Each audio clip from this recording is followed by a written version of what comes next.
Hello everyone, how are you today? I hope you're having a really good day so far. If you're new here, my name's Taylor. I live in Baltimore City, Maryland, and on my YouTube channel I feature content generally focused on knitting and spinning.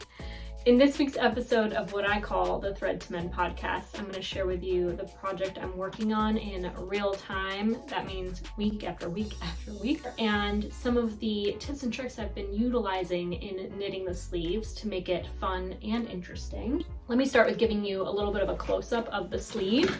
So I am wearing this without the button band, so I can't really show you exactly where it will kind of hit on the shoulder. Once it's done, it'll probably sit a little bit more like that because there is going to be a 1.5 or 2 inch band that'll kind of hug it in. So try not to pull my unfinished cardigan too high up on the shoulders. It's hard to not want to kind of lift it up here where you think it would rest, but it definitely won't. It'll be more like this kind of drape. So you can see that it has a nice generous yoke depth. This might be a little bit exaggerated. I don't know yet until that band is finished. But it has a nice generous yoke depth for wider shoulders like my own. And the sleeve is nice and loose. So if I want to wear a t-shirt, it's not going to feel all bunched up and weird. But I did want to taper the sleeves so that it had more of a standard fit from the elbow down, and it's this nice gradual taper all the way through. I have not yet knit the collar or bottom band, which I'm going to work continuously, and I'm really excited about that element. And I wanted to give you a little close-up of the cuff. You can see that the main color works the knits and the contrast color works the purls of the short, I would say like 1 inch. I forget what the measure is off the top of my head. And then I did like a rolled edge. So it's just a few rows of stockinette that intentionally roll up to kind of resemble something like a I-cord edge, but it's much more flexible and relaxed compared to an I-cord edge, which is very rigid. It's not so long that it really stands out from the rest of the garment. I really feel like the micro stripes really shine in this design. There are decreases to give it some waist shaping, but because it's worn with so much ease, I feel like it really just is I wouldn't say boxy, but it's a relaxed fit that has just enough shaping that it doesn't feel like I'm wearing a tent. So it's not the most tailored kind of waist hugging design because of all the ease. A lot like the Kingston. It's very similar, but the numbers are not the same because of the difference in gauge, and I wanted to make it fit with a little bit less ease. I didn't want to have a full like 8 to 10 inches. I wanted something closer to 6 to 8 so that it was a little bit more fitted and a little less relaxed in the arms and the body. So anyway, I thought I would take this off and knit with you guys so that I can play catch up on the second sleeve. I'm like naked right now. What am I doing? I'm feeling a little more comfortable now on camera with my Kingston cardigan covering up my bits and bobs, but you can see that this one is more relaxed. It's more big. The sleeves, even through the cuffs, are more loose. Even though they are both top-down raglans, they fit and are worn a little bit differently. Like this one I think would be great with any kind of dress or skirt, but because it is so loose, let me see if I can show you, like it's so like oversized, I feel like it only really looks great with a high-waisted short or pant. Otherwise it feels like there would be kind of like a gap between the bottom and the top of the outfit. While knitting this garment, the majority of its construction is made flat. From the top down all the way to the bottom hem, it's working back and forth. And once you start working the sleeves, you're finally in the round, which to me was a little bit of an adjustment because I realized I was much better off cutting the contrast colors and weaving in the ends to give it a more cohesive look. I know that there might be some tips and tricks out there for working stripes in the round. I'm a little particular. I want things to look perfect or exactly right. And so my favorite approach to kind of making it look a little bit better is weaving in the ends to just tighten up the difference between the height of each row.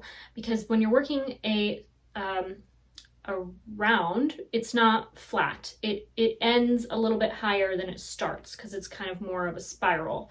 So I like to weave in the ends to the connecting the last stitch to the first stitch, or the first stitch to the last stitch of the previous, you know what I'm saying. I like to connect those to kind of bridge that gap and tighten them up together. And I think, as you can tell, if I give you a little bit of a close-up, it really does kind of tie things together a lot more nicely than it would if I were just kind of carrying it up. It would be very gappy in the fabric. And because I'm not cutting the main color, I have a lot fewer ends to weave in. My approach to working the sleeves, because it is an adjustment to previously carry my colors up the side body, so easy, so simple, no fuss at all. It's a lot less tedious when I just sew in 2 ends every 8 rounds. By working every 8 rounds, I have 2 contrast colors now broken off and 4 ends to weave in. And as long as I do the bottom one first, and then I knit 8 more rounds, I feel like I just get a really good groove. Do you see these wonky stitches here and here and here? That's where I finished weaving in the ends, and the yarn is kind of getting pulled out a little bit. So once I block my fabric, I'm going to give a little extra tug on the loose ends inside the garment. I might snip them to about 1 inch so that there's less bulk within the forearm of the sleeve, but I am going to leave the ends to my striped yarn a little long on the inside so that I can continue to adjust them. One mistake that I learned from in knitting a striped sweater in the past is I trimmed my ends close to the fabric on the inside. Anytime I wear that garment, I find a little end poking out, and I'm always like pushing it back in the fabric. As I weave in my ends, I will use my darning needle to kind of just tug on the last 3 stitches before the end to resize the gauge, because I do see that my gauge will often get a little bit looser after the ends have kind of just been sitting there nice and free. So I'll kind of tug on those stitches a little bit, get them nice and tight before I stitch closed that gap between the rows. After working a few inches of the sleeve, I am going to switch to my Chiagu, I don't know what you call these, they're like little 9-inch circular needles.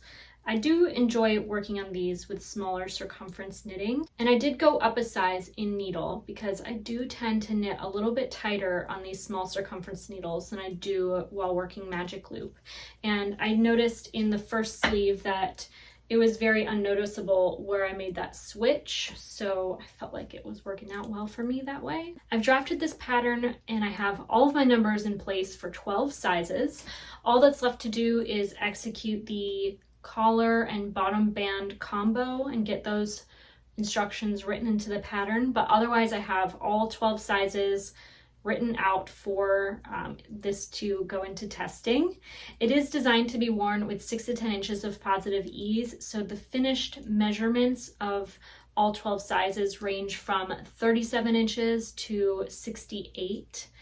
And I really hope to get this in testing very soon. I'm going to put below in the description box a link to a form.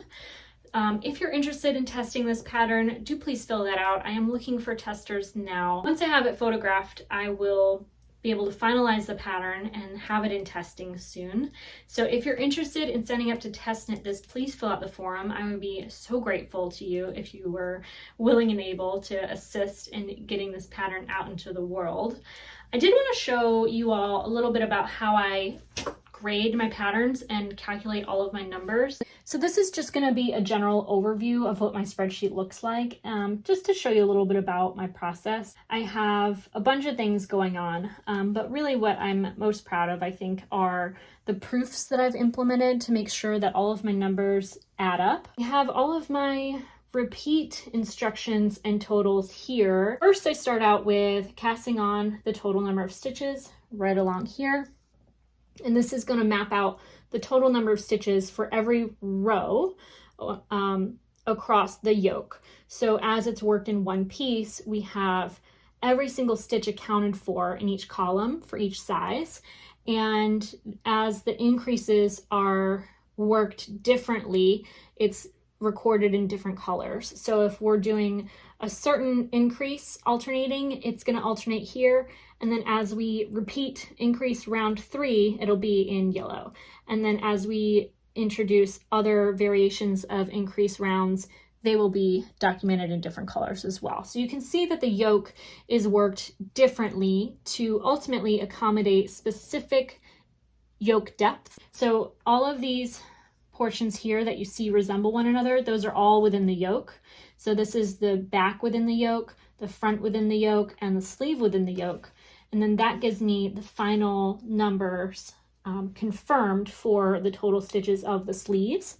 And then I decrease the sleeves at different ratios for each size to ultimately attain the desired circumference of the cuff.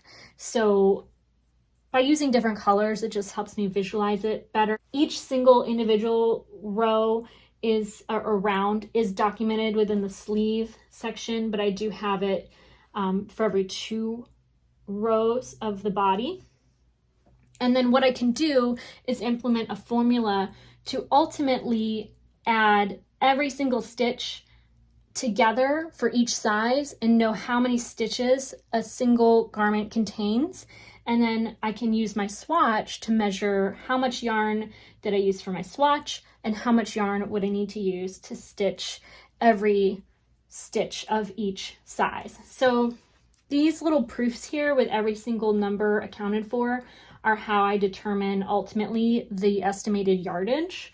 I thought that this was, it's just a system I came up with on my own to kind of keep things in check and provide a little bit of a double accounting method to every number documented so that I don't have any issues with sleeve stitches being off or anything like that.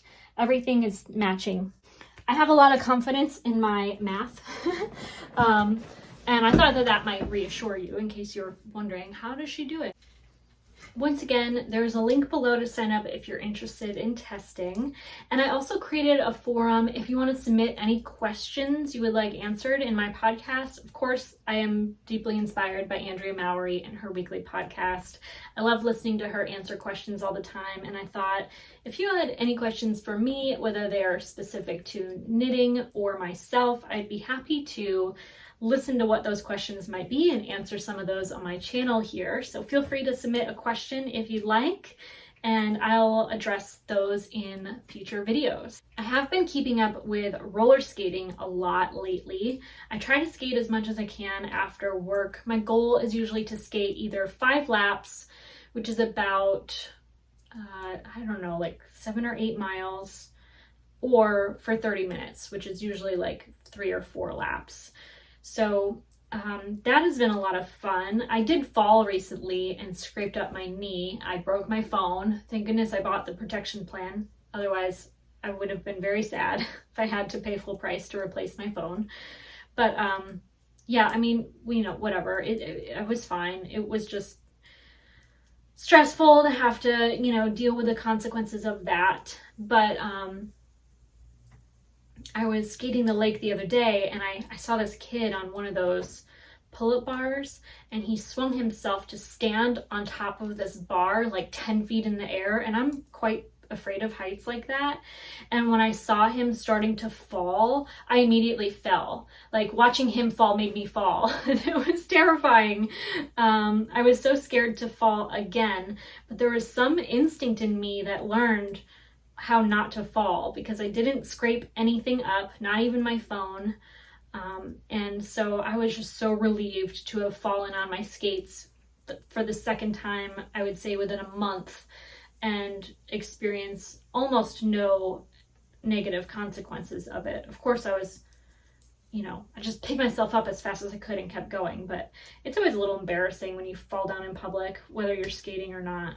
I try to just let it roll off my back, but I think that's just part of skating. You know, everyone's afraid of falling. That's why you wear protective gear. I always wear wrist guards. I never don't wear wrist guards. It is just too much of a risk to not protect these wrists. And I really, really, really love to skate. I have to say though, I'm not a fan of skating indoors. Mostly just because the circumference of a skating rink is so much smaller than the lake. I feel like I'm just constantly going in, well, I mean, even at a lake, you're going in the same direction, but I feel like the constant turning puts a lot of stress on one side of my hips and back, and it's just physically uncomfortable to continue to do. I don't enjoy the mechanical maneuvers of skating that smaller circumference of a rink. So I love to skate the lake. I skate the same lake all of the time. It's just way, way, way more fun than any other physical activity I've ever really engaged in. And because it's that set distance of the circumference of the lake, I feel like it's really motivating.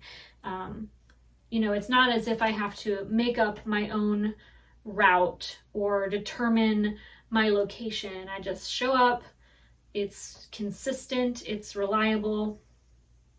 And there's also a community at the lake too that I really enjoy. You know, some people I've come to know and I'll talk with them and we'll sometimes skate together, but I really like to just seeing the same walkers all the time. You know, there's more than a couple, there's like several regulars, a few couples that are regulars, and we'll just smile and nod or wave hello or say hello to each other. It's just really a nice community at the lake, and it's really wholesome. Everyone's there doing something good for themselves or showing up for other people, and it's just a really nice place to be. It's also the time of year where the days are getting shorter, and so the sun is out, it's still nice and bright, but you can tell that those daylight hours are decreasing, and soon I'll be skating straight after work to the sunset, which is going to be, I don't want to say depressing because I love the fall and winter months, but it is going to be more difficult to skate as long as I do after work with such little daylight. I'm lucky that with my new job, I'll be able to kind of adjust my hours so that I can accommodate my skating schedule. I'll just have to go in a little early or maybe take like shorter days and longer days to skate a few days a week, maybe based on the weather. I don't know. I'm not putting that much thought into it yet, but I'm just anticipating the fall. I don't know how many of you out there are like thinking about pumpkin spice lattes and all the rest. I'm even thinking a lot about holiday decor. I had this thought implanted into my brain somehow that I needed a high-end artificial pre-lit Christmas tree. I wonder how many of you have a high-end pre-lit faux Christmas tree, because I want one. I just don't want to spend $400 on it right now. The ones that I'm shopping for online, they were 30% off last week, and that brought them right into that sort of budget of like $400 to $500. And I just can't. I mean, I could, but I can't, you know what I mean? I have been collecting Christmas ornaments from the thrift store. Every time I find a box of gold glass ornaments, I buy them up. And I just have this collection growing. And I think at this point I have enough to put on a tree. I haven't gotten a count of them yet, but I want to say I have about 3 boxes of varying sizes. I just really want to find the very best pre-lit faux tree at an affordable price. I know that they're really quite pricey. I'm not sure where to buy one. I know that the good ones go quick. I think that Target usually has a good tree display. And I think I'm going to go out of my way to hit up a Target in the early fall to see what they have going on or find out when they get them in, so I can check things out in person and see in real life what they look like and what the price range is. It's kind of silly. I'm in August and I'm thinking about a Christmas tree, but I don't know if you remember this guy. Still have it on the needles. Of course, I've not knit this for like a second since you've last seen it. But I might be able to bring that to Ocean City next weekend. That's about a 3-hour car drive for us. So that's a solid 6 hours in theory I could dedicate to knitting. And then if I'm able to finish that before September, then I will have just a single project on my needles that I can take on vacation with us to Maine, which is my goal. I really want to finish the 2 projects I've had in hibernation the last month or so. I'd like to finish those before I cast on another project. Actually, let me correct myself, because I always cast on a new project before I finish one. I really hate the feeling of not having something to knit on. If I don't have a new project started, I get anxious. So I'll be picking a pattern to knit soon, and I'm not sure what exactly. That is it for this week's episode of the Thread to Mend podcast. I want to thank you so much for watching. If you want to find me on social media, my name is Taylor E. Owen on Ravelry, Instagram, and Twitter. You can find me on TikTok as Taylor Knits. I want to thank you again so much for being here. I hope you have a wonderful day, a wonderful week, and that you take care.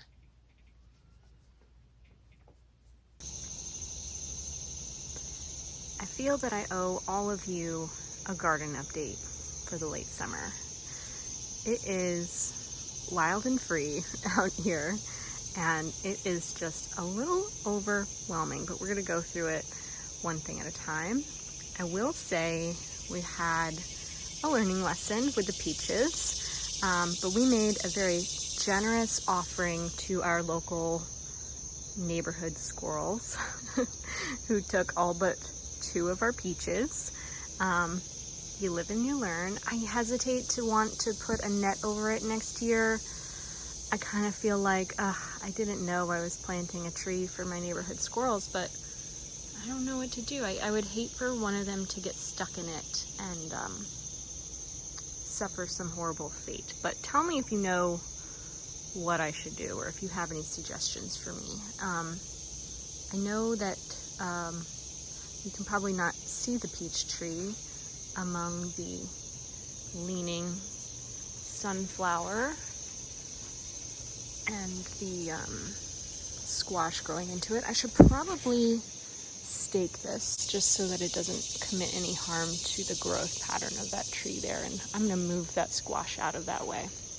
I think I'm actually even going to tear out some of the squash moving in that direction, because I want to clean up the raspberries and make sure that they're, not completely consumed by them, but I haven't spent any time out here. I'm just now getting ideas on what to do to make this a manageable space. But as you can see, we have squash growing not just along the trellis, but it's now reaching the rooftop. Luckily it's fallen back down, so it won't go too high where we can't harvest them. But these little decorative gourds I bought at the hardware store are now just everywhere, which I think is really cute and fun. We're gonna have a nice little holiday fall seasonal decor. The basil is still growing strong. Our cucumbers have mostly died. I forget what happened. Oh look, there's some mystery plant here. I wonder what that is. I hadn't noticed this until just now. That's interesting. I think it might actually be a cucumber. I really don't know. I don't know what that is. But the long beans are beaning. We've been eating those the last week or so. And yeah, this squash has squashed my black-eyed Susan. And I have a little brown-eyed Susan that is growing into the yard to meet with the other. And then you can see I have a blackberry cane growing across the yard. So I really need to come out here and do some cleanup. I think I'm going to sacrifice these squashes because I don't even know. I don't even know that they will bear fruit just seeing all of the blossoms that have not yet produced much. So I think I'm just gonna sacrifice that, and hopefully the echinacea underneath there, buried, are doing okay. I might free them.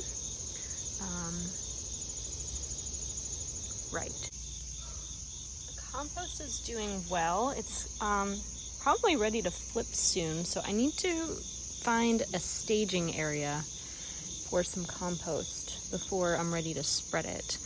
I'm actually thinking, because this trellis is not the most prolific, I don't have a whole lot growing off this third trellis here.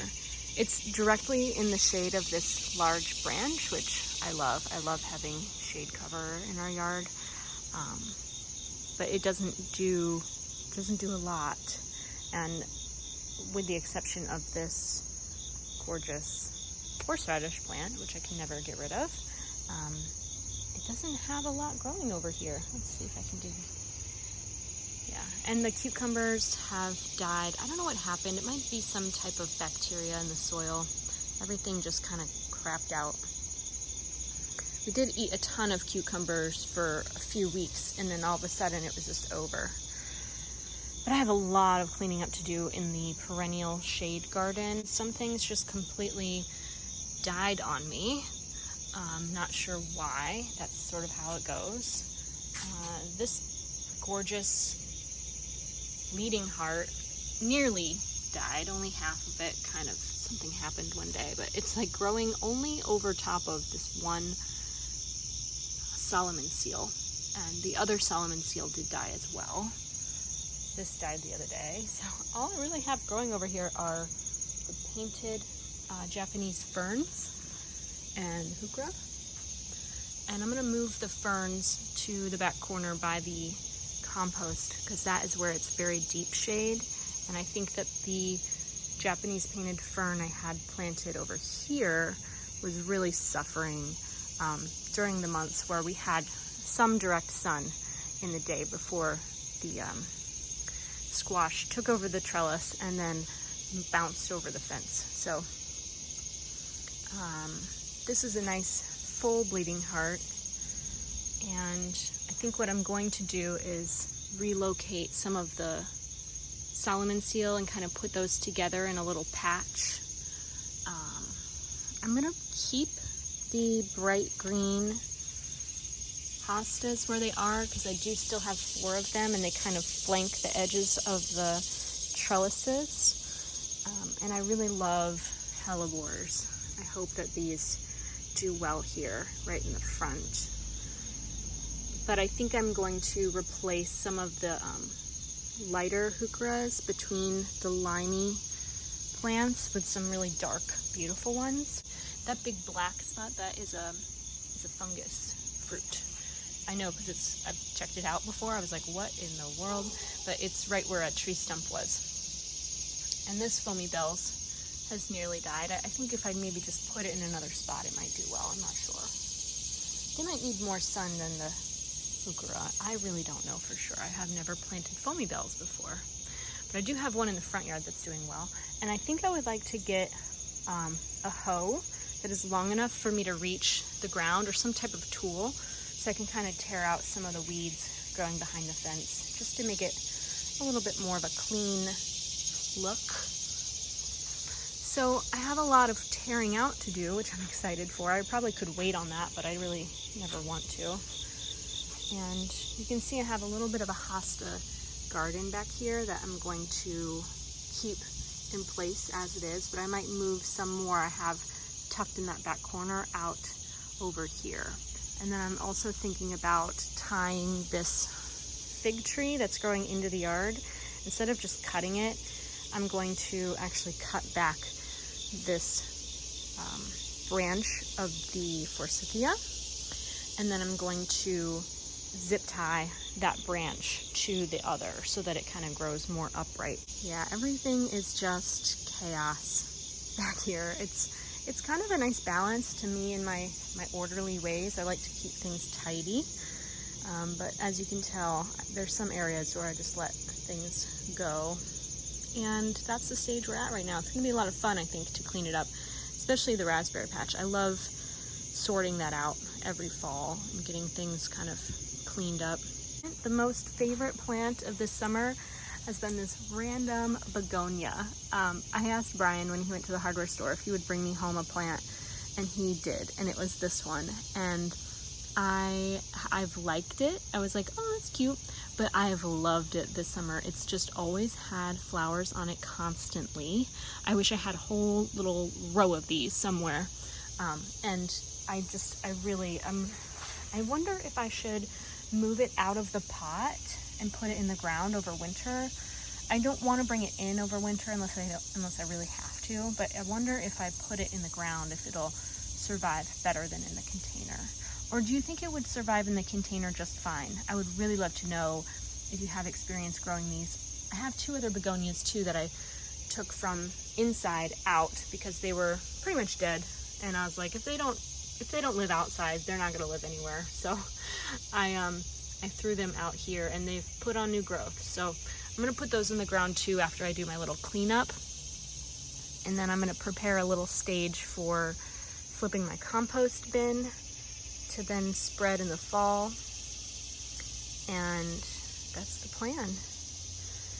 So here's that late summer, mid-August garden tour for you. I hope you're all doing well. If you're growing anything, I hope it's growing good. I think everyone this time of year has things dying on them. It's a little depressing, but you know, life is in abundance one way or another. Not always the way you want it, but oh, another learning lesson too is I don't plant my zinnias dense enough. They just kind of reach in towards the sidewalk where there's this like patch of direct sun. So I don't know if zinnias are the flower for me. I want them to be so badly, but I think I need to try planting them maybe in the front yard. Oh, my stomach is growling. Anyway, yep. Thank you for joining us on this brief garden tour. I want to thank you so much for watching, and I hope you have a great day.